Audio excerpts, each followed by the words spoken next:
Assalamualaikum guys. Hari ni kita dah touchdown dekat Geneva. Setelah kita fly daripada Jeddah selama 6 jam. So kita sekarang ni nak ambil train nak pergi ke Milan.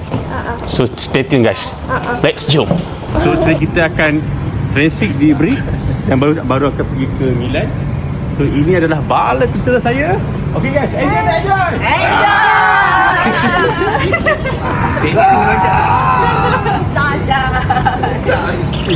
Untuk train dari Geneva Airport ke Milan, kita orang beli dari apps Trainline untuk 2 adult and 1 child. Kita nak naik lift, nak turun ke bawah. Okay, Saya jom masuk. Betul lah. Tutup dulu. Tepi Aina tepi.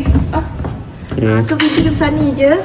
Kecil ke naik. Kita orang stay kat sini apartment 2 bilik. Kita orang reserve dari apps Airbnb. Dekat dengan Station Central Milano. So okay lah, nice. So ni lah the view. Sekarang kita kat mana kakak? Milan, Italy. So now this is our Airbnb area. Weather pun okay, just nice. Tak terlalu sejuk sangat. Okay, so sekarang pukul berapa yang kat sini? 10 pagi. 10 pagi. Suhu berapa? 4. Suhu 4. Okay. Tak sejuk sangat. Just nice. So sekarang dekat Milan dia tak ada snow lah. Dia just nampak lagi autumn kat sini. Untuk Airbnb kita orang just stay lebih kurang dalam 10 minit walking distance daripada Central Milano. So memang senang lah untuk pergi ke mana-mana. Kita orang dekat Europe ni menggunakan public transport. So sekarang kita kat mana? Milano Central.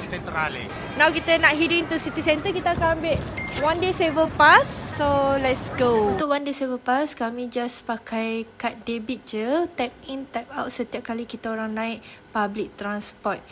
So mudah lah, tak perlu beli tiket semua. Untuk public transport kat sini, kanak-kanak bawah 6 tahun tak perlu beli tiket, free je. So kat sini kita orang naik underground untuk ke Duomo.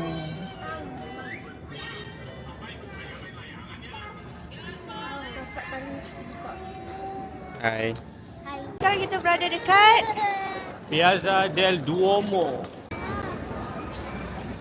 Hello. ramai gila orang kat sini. Tak ada satu pun ruang yang tak ada orang. So tengok the view. Cantik kan?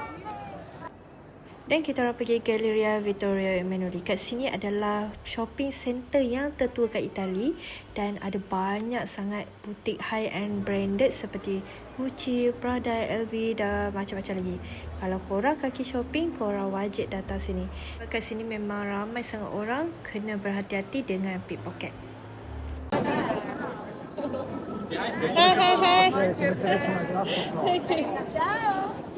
Dekat sini kami just jalan-jalan je sambil tengok view bangunan klasik area Milan ni.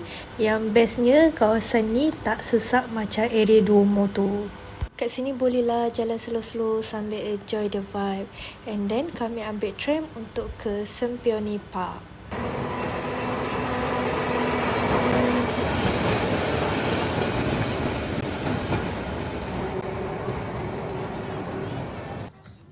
Kita orang sampai dekat Sempione Park ni lewat petang dan Sempione Park ni dekat dengan Sforzesco Castle. Kat sini vibe dia meriah, ramai orang dan masa kita pergi tu ada breakdance show.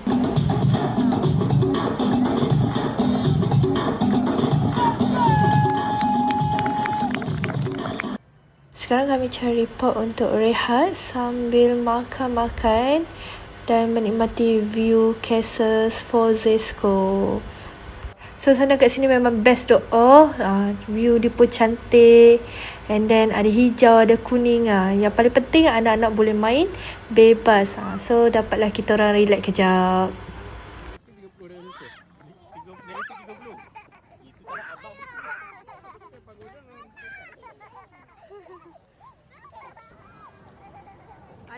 Lepas kenyang makan, kita orang patah balik ke arah Duomo, sambung shopping lagi. So kali ni kita orang nak pergi shopping ke Primark. Tak salah kan kalau datang Europe tak ke Primark. Suasana malam kat sini memang meriah gila.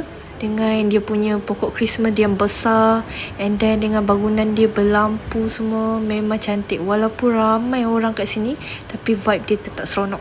Itu saja perjalanan kami 24 jam di Milan, penuh dengan momen bermakna. Thank you korang yang follow kita orang jalan-jalan. Jumpa korang di video seterusnya. Bye!